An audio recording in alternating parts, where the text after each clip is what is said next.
Почитувам пратеник, благодарам на репликата и се согласувам дека добро е што дојде во собрание оваа тема, чисто за јавноста да ве запознам дека идејата за проглашување на Шар планина од многу одамна, има обиди и во Југославија, нели, кога бевме тогаш федерација, и во самостојна Република Македонија идејата од 94 година.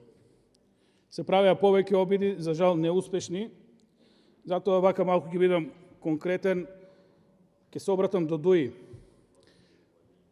Бидете упорни во барањето да се направи институција која ќе почива на стручност и ќе овозможи само одржување на националниот парк Шар планина и да биде тоа национален парк кој ќе се гордееме.